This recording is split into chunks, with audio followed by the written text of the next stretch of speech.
નમસ્કાર, આપ જોઈ રહ્યા છો નેશન પ્લસ ન્યૂઝ. હું છું આપની સાથે હેતલ ભગત. વડોદરામાં બીએસસી અને બીબીએ ભણેલા બે ચેઇન સ્નેચરોને પોલીસે ઝડપી પાડી વધુ કાર્યવાહી હાથ ધરી છે. તો પોલીસે 9.75 લાખની લૂંટનું તરકટ રચનાર કોન્ટ્રાક્ટરની ધરપકડ કરી છે.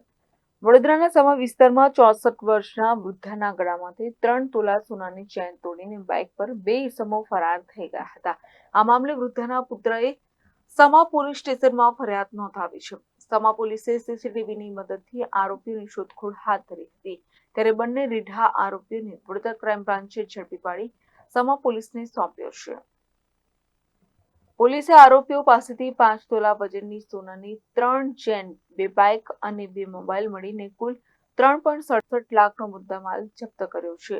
અત્રે ઉલ્લેખનીય છે કે બીએસસી અને બીબીએ ભણેલા ચેઇન સ્નેચરો સુરતથી રેલવેમાં વડોદરા આવી ચેઇન સ્નેચિંગ કરતા હતા અને મોજ શોખ કરવા ગોવા જતા હતા. તમે જાણો છો એમ પાછલા ઘણા દિવસોમાં વડોદરા શહેરમાં ખાસ કરીને વહેલી સવારે અને સાંજના લોકો જે મોર્નિંગ વોક કરવા નીકળ્યા હોય છે ત્યારે ખાસ કરીને મહિલાઓને ટાર્ગેટ બનાવીને એમના ગળામાંથી સોનાની ચેન કાઢી લેવાના ગુનાઓ બનેલા. આજથી 3-4 દિવસ પહેલાં પણ એક ગેંગ અમે પકડેલી, જેમાં પણ ઘણા ગુના સોલ્વ થયેલા, ઘરફોડના અને ચેન સ્નેચિંગ. એ જ રીતે કાલે બીજી પણ અમને એક સફળતા મળી છે. બાતમી આધારે અમને ખબર પડેલી કે બે ઈસમો આવી રીતે ચેન સ્નેચિંગ કરવા માટે આવેલા છે. એને આધારે અમારી ટીમ છે એ કાર્યરત હતી સરદાર એસ્ટેટ 4 રસ્તા પાસે. ત્યાંથી બે ઈસમો મળ્યા છે. એકનું નામ છે વૈભવ બાબુભાઈ જાદવ અને બીજાનું નામ છે ભાવેશ મનસુખભાઈ ચાડે. આ બંને જૂનાગઢના રહેવાસી છે. એ બંને શંકાને આધારે લાવતા પૂછપરછ કરતાં સમા પોલીસ સ્ટેશનના 3 ચેન સ્નેચિંગના ગુના છે એનો ભેદ ઉકેલાયો છે. 3 ગુનાનો મુદ્દામાલ પણ મળ્યો છે અને તેઓ ચોરીનું મોટરસાઇકલ, પહેલાં મોટરસાઇકલ ચોરતા હતા અને એ ચોરીના મોટરસાઇકલના આધારે એને સાથે રાખી અને ચેન સ્નેચિંગ કરતા હતા.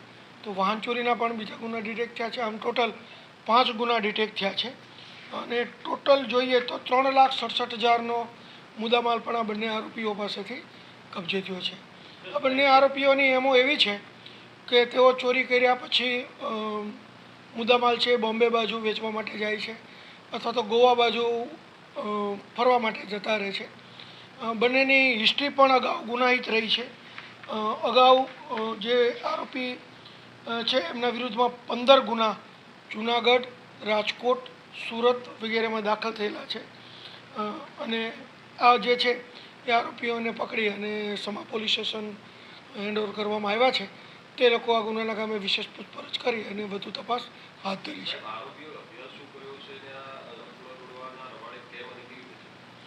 હા, આમ તો એ લોકો એજ્યુકેટેડ છે, પરંતુ મોજશોખ માટે ખાસ કરીને ઇઝીલી મની કઈ રીતે મળે અને કઈ રીતે પૈસા ઉડાડવા. મહેનત કરવાથી તો પૈસા થોડા મહેનત કરવાથી તો બહુ ઓછા મળે, ઓછી મહેનતે વધારે પૈસા મળે એ જેનો હેતુ છે અને ગોવા ખાતે ફરી અને પૈસા ઉડાડે છે. તપાસ ચાલુ છે, જોઈએ કદાચ આમાં કોઈ બીજા ઇન્વોલ્વ હશે ચોરીનો માલ રાખવામાં કે કોઈ એને લોજિસ્ટિક સપોર્ટ પૂરો કરવામાં, તો એમની વિરુદ્ધમાં પણ કાર્યવાહી કરવામાં આવશે. વડોદરા શહેરના રાત્રિ બજારથી મંગલ પાંડે રોડ પર લેબર કોન્ટ્રાક્ટર વિક્રમ રાઠવાને બાઇક પર આવેલા બે શખ્સોએ ચાકુના ઘા ઝીકી રૂપિયા 9.75 લાખની લૂંટ કરી ફરાર થઈ ગયા હોવાની પોલીસને જાણ કરવામાં આવી હતી, જેને લઈને વડોદરા પોલીસ દોડતી થઈ હતી. પોલીસે તપાસનો ધમધમાટ શરૂ કર્યો હતો. ત્યારે પોલીસે કોન્ટ્રાક્ટર વિક્રમ રાઠવાની ઉલટ તપાસ કરતા તેને લાખો રૂપિયાનું દેવું થઈ જતા લૂંટનું તરકટ રચ્યું હોવાનું જણાવ્યું હતું. પોલીસે 9.75 લાખ કબજે કરી લૂંટનું તરકટ રચનાર કોન્ટ્રાક્ટર વિક્રમ રાઠવાની ધરપકડ કરી હતી.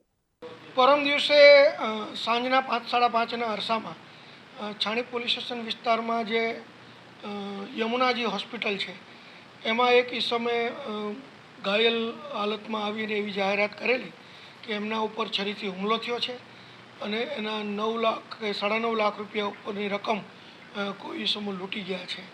એ હકીકત મળતા તાત્કાલિક સ્થાનિક પોલીસ અને ક્રાઇમ બ્રાન્ચની ટીમો કામે લાગેલી. પ્રથમ દ્રષ્ટિએ જ જોતા જે જાહેરાત કરનાર ભાઈ હતા વિક્રમ ભૂરસિંહ રાઠવા, એનું જે નિવેદન હતું એ જુદી જુદી વખતે જુદું જુદું બોલતા હતા.